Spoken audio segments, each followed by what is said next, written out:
All right, so this is a rather long process of it trying to start and not starting and eventually throwing out the code, so I haven't said much. It was not disassembled until it broke down, and then that's when I've gone ahead and disassembled it. Diagnostic purposes and because they are designed to rather be refitted however you want.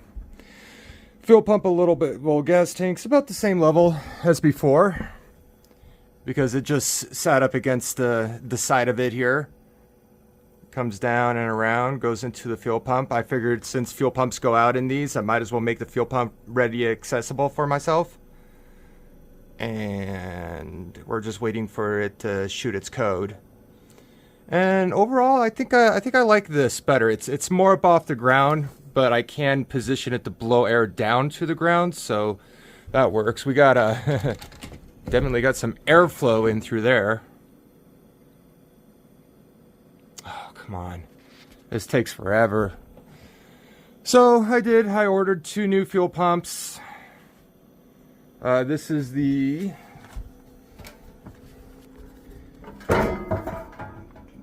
Wippro.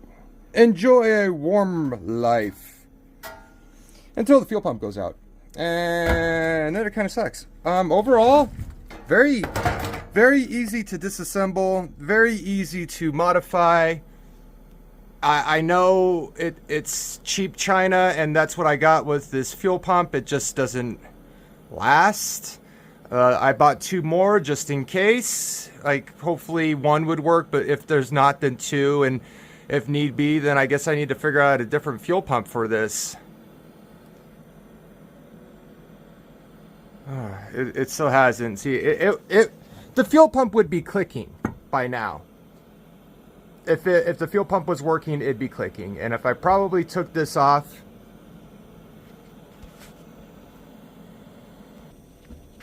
okay, so interesting note, E4 would be fuel pump disconnected then.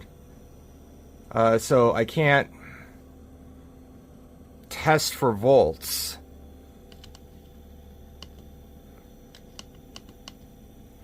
It's got to go through its finished shutdown process. Okay, so just disconnecting it would be an E4 code.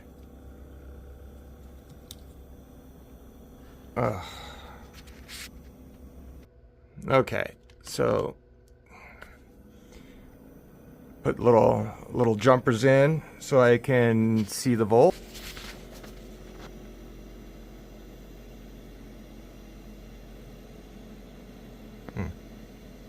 Still doing it. Okay. Alright, so it does look like the fuel pump is getting signal, but it's not working. And I'm pretty sure it's just the fuel pump's bad. Because it is getting connection, because if I unplug it, I get an E4 code.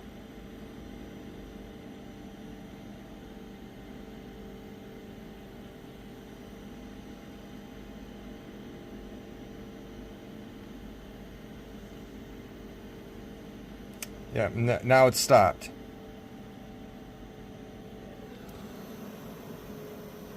Yeah, fuel pump's not working. Alright, so it's going through its second startup phase.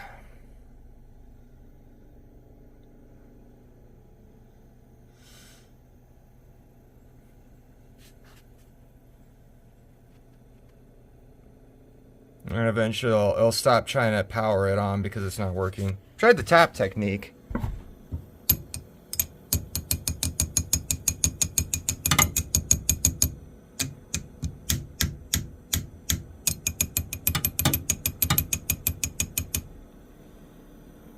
Not helping.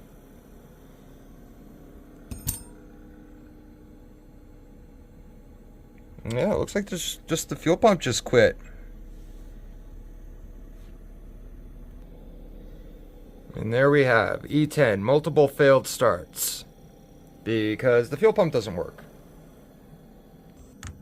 Okay, yes, I did have the fuel pump backwards.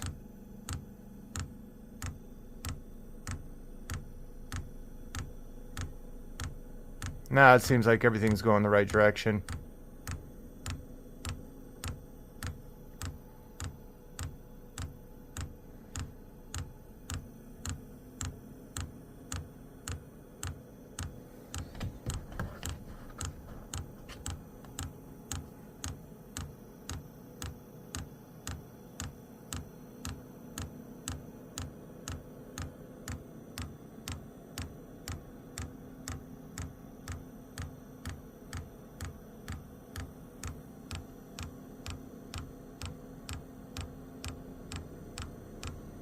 Yeah, now it's starting to work. It's gonna take a second to prime itself, but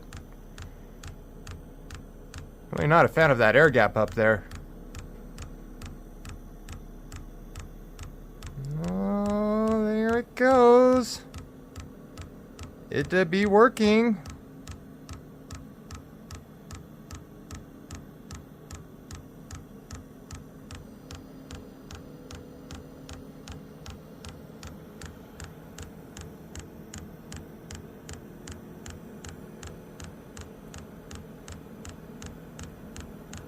Yeah, I don't really like that air gap in there. But it is technically now coming on, and it's starting to work.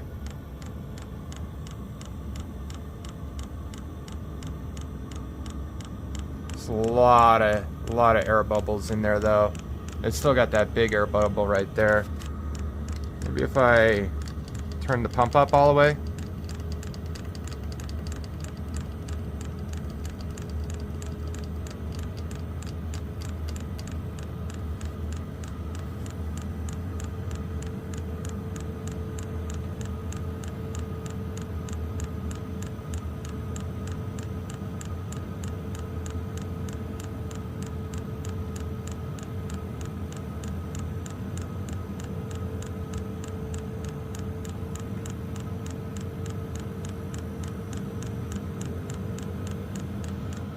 Yep, we're getting hot air now. So, E-8, E-10 is no fuel, and when you don't hear the clicking, you don't got a fuel pump anymore. Pretty self-explanatory, and it looks like I'll purge that air out of the system eventually. Still got a little bit of air bubbles. Yep, nope. Okay, well, see, that's what I bought two, and that's what I used the second one for, so now I just need to get another fuel pump, and I guess I can mount this extra one I have anywhere I want, and that's how you fix it. Yeah, it'll purge eventually.